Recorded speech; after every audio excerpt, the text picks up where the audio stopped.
সমগ্ৰ অসমতে চৰকাৰী ই-ৰিক্সাৰ বাবে আবেদন প্ৰক্ৰিয়া চলি আছে। আপোনালোকে সকলোৱে ইতিমধ্যে জানে যে আপোনালোকে প্ৰত্যেকটো জিলাতে কিন্তু চৰকাৰী ই-ৰিক্সাৰ বাবে অনলাইন যোগে আবেদন প্ৰক্ৰিয়া চলি আছে। এতিয়া কথা হ'ল যে বহুতেই কুৱেশ্যন কৰি আছে বা বহুতেই জানিব বিচাৰি আছে যে চৰকাৰী ই-ৰিক্সা আবেদনৰ লাষ্ট ডেটটো কিমান তাৰিখ, অৰ্থাৎ আপোনালোকে কিমান তাৰিখলৈকে আবেদন কৰিব পাৰিব।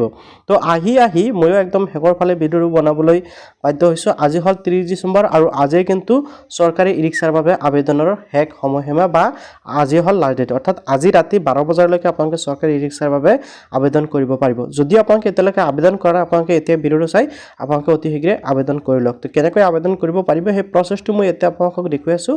আপোনালোকে যদি বিচাৰে আজিৰ ডেটৰ ভিতৰতে কিন্তু আবেদন কৰিব পাৰিব। যদি ডেটটো চেঞ্জ কৰে মই নেক্সট ভিডিঅ'ত আপোনালোকক জনাই দিম। যদি ডেটটো চেঞ্জ নকৰে তেনে ক্ষেত্ৰত আজি আপোনালোকৰ বাবে লাষ্ট ডেট। হয়তো আপোনালোকক আগন্তুক বছৰত অৰ্থাৎ 2026ত আকৌ আবেদনৰ সুবিধা দিব পাৰে, বাট আপোনালোকৰ 2025ৰ বাবে আজিয়ে লাষ্ট ডেট। তো কেনেকৈ আবেদন কৰিব পাৰে জানো আহক। এনেক মই আপোনালোকক ডেটটো আকৌ এবাৰ ভালকৈ দেখুৱাই আছোঁ। ইয়াতে চাওক আবেদন কৰাৰ বাবে যেতিয়া নেকি ৱেবছাইটলৈ আহিব তেতিয়া কিন্তু আপোনালোকে ইয়াতে দেখিবলৈ পাব সকলো ডিটেইলছ উল্লেখ কৰা হৈছে যে 25ৰ পৰা 50 বছৰৰ বয়সৰ ভিতৰত সকলো মানুহে আবেদন কৰিব পাৰিব। লগতে ইয়াতে এপ্লাইৰ যি ফিজ সেইটো সম্পূৰ্ণ ফ্ৰী আৰু আপোনালোকে দেখিব পাইছে online application will be open from 5 December 2025 to 30 December 2025। ঠিক আছে, আপোনালোকে দেখিব পাইছে অৰ্থাৎ 1 ডিচেম্বৰৰ পৰা ইয়াৰ বাবে আবেদন প্ৰক্ৰিয়া আৰম্ভ হৈছিল আৰু 30 ডিচেম্বৰ ইয়াৰ লাষ্ট ডেট, অৰ্থাৎ আজি ইয়াৰ লাষ্ট ডেট। তো এতিয়া যদি আবেদন কৰিব বিচাৰে কেনেকৈ কৰিব পাৰিব সেই প্ৰচেছটো দেখুৱাই আছোঁ। প্ৰথমতে আপোনালোকে এপ্লিকেশ্যন কৰিবলৈ এই ৱেবছাইটলৈ আহিব লাগিব আৰু এই ৱেবছাইট লিংক মই ভিডিঅ'ৰ ডিছক্ৰিপশ্যনত দি ৰাখিছোঁ। আপোনালোকে জাষ্ট সেই লিংকত ক্লিক কৰি এই ৱেবছাইটলৈ আহি পাব। অ'কে, আপোনালোকে এতিয়া এপ্লাই কেনেকৈ কৰিব সেই প্ৰচেছটো দেখুৱাইছোঁ। এপ্লাই কৰাৰ বাবে আপোনালোকে স্ক্ৰল ডাউন হৈ আহি একদম শেষৰ ফালে আহি যাব আৰু ইয়াতে আপোনালোকে দেখিব আছে course and item form fill up. ঠিক আছে, তো আপোনালোকে ফৰ্ম ফিল আপ কৰাৰ বাবে কি কৰিব লাগিব, এপ্লিকেণ্ট ফৰ্ম ফিল আপ যিটো অপশ্যন আছে আপোনালোকে জাষ্ট সেই অপশ্যনটোত ক্লিক কৰিব লাগিব। অ'কে, মই জাষ্ট এই অপশ্যনটোত ক্লিক কৰি দিলোঁ। এই অপশ্যনটোত ক্লিক কৰাৰ লগে লগে আপোনালোকৰ সন্মুখত আইটেম ইনফৰমেশ্যন আহি গৈছে। ঠিক আছে, তো ইয়াৰ পৰা আপোনালোকে ছিলেক্ট আইটেমত ক্লিক কৰিব আৰু আপোনালোকৰ সন্মুখত দুটাকৈ অপশ্যন আহিব। প্ৰথমটো হ'ল ডিষ্ট্ৰিবিউশ্যন অফ মুভেড আৰু দ্বিতীয়টো হ'ল ডিষ্ট্ৰিবিউশ্যন অফ ই-ৰিক্সা।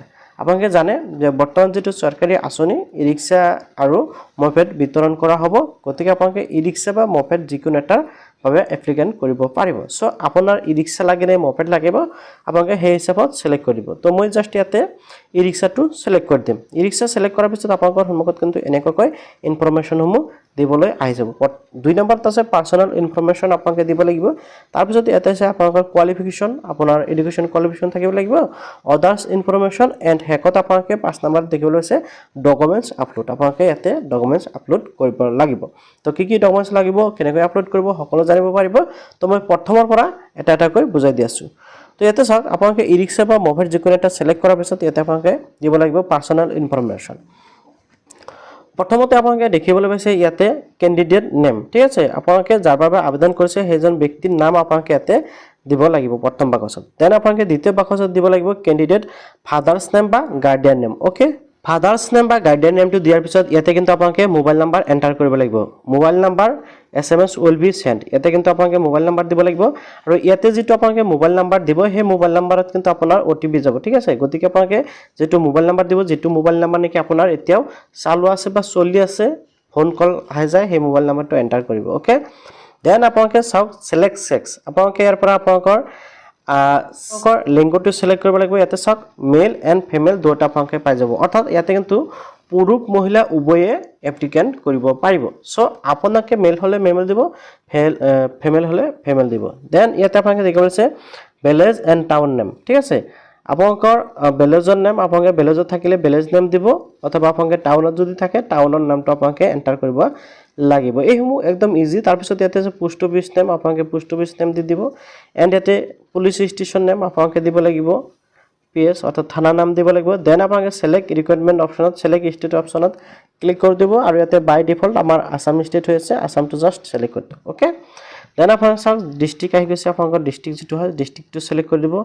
এণ্ড ইয়াতে আপোনালোকৰ পিনক'ড, তাৰপিছত ইয়াতে আপোনালোকৰ ডেট অফ বাৰ্থ দিব লাগিব আৰু ইয়াতে আপোনালোকৰ আধাৰ কাৰ্ডৰ নাম্বাৰ দিব লাগিব। অ'কে, পাৰ্চনেল ইনফৰমেশ্যন দিয়াৰ পিছত আপোনালোকৰ আহি গ'ল 3 নম্বৰত কোৱালিফিকেশ্যন ইনফৰমেশ্যন। ঠিক আছে, আপোনাৰ এডুকেশ্যন কোৱালিফিকেশ্যন কিমান আপোনালোকে ইয়াতে ছিলেক্ট কৰিব।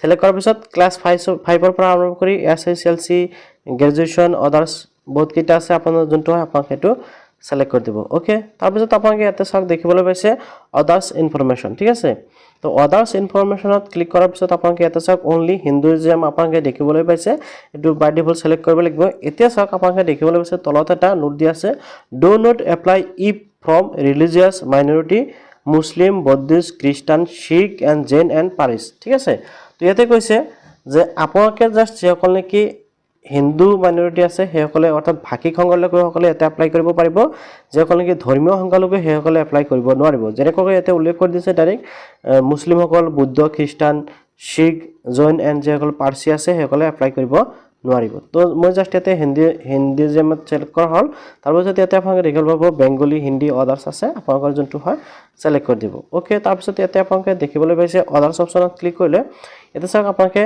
ৰাইট ইউৰ কমেণ্ট ইয়াতে দিব পাৰে যেনেকৈ নেপালীসকল আছে নেপালীসকল কিন্তু আপোনাৰ মাইনৰিটি হয় আপোনালোকে সেইসকলক দিব পাৰিব তো এনেকৈ আৰু আছে যিসকলৰ আছে সেইসকলে ইয়াতে দিব পাৰিব ওকে ইয়াৰ পিছত আপোনালোকে চাওক এটা আপোনালোকৰ এছটো অলৰেডি আহি যাব এতিয়া আপোনালোকৰ ফেমিলি এনুৱেল ইনকাম যেটো আছে আপোনালোকে এইটো দিব লাগিব আপোনালোকৰ পৰিয়ালৰ বাৰ্ষিক আয় কিমান হেতু আপোনালোকে ইয়াতে এন্টাৰ কৰি দিব ওকে তো ইয়াতে চাওক আপোনালোকৰ এতিয়া ইনকাম সাৰ্টিফিকেটটো নালাগে পিছত হয়তো প্ৰয়োজন হ'ব পাৰে বাট আপোনালোকৰ ইনকামটো আপোনালোকে ইয়াতে এন্টাৰ কৰিব লাগিব ওকে এতিয়া আহি গৈছে আপোনালোকৰ ডকুমেন্টছ এতিয়া ডকুমেন্টছৰ ভিতৰত প্ৰথমতে আছে আধাৰ কাৰ্ড আৰু দ্বিতীয়টো হ'ল ভোটাৰ আইডি আৰু তৃতীয়টো হ'ল ড্ৰাইভিং লাইসেন্স এতিয়া বহুতৰো হয়তো ড্ৰাইভিং লাইসেন্সখন নাই তেখেতলে আবেদন কৰিব পাৰিব না এই বিষয়টো বহুতৰ কোশ্চেন আহিব তো মই আপোনাক ক'ব বিচাৰো যে ড্ৰাইভিং লাইসেন্সখন আপোনালোকৰ বাবে মেণ্ডেটৰি হৈ পৰা নাই যদি আপোনালোকৰ ড্ৰাইভিং লাইসেন্স নাই তেনে ক্ষেত্ৰত আপোনালোকে জাস্ট আপোনাৰ আধাৰ কাৰ্ড আৰু ভোটাৰ আইডিখন আপলোড কৰি দিয়ক ওকে তাৰপিছত আপোনালোকে সাবমিট কৰিব লাগিব সাবমিট কৰাৰ পিছত আকৌ ভেৰিফাই কৰিব লাগিব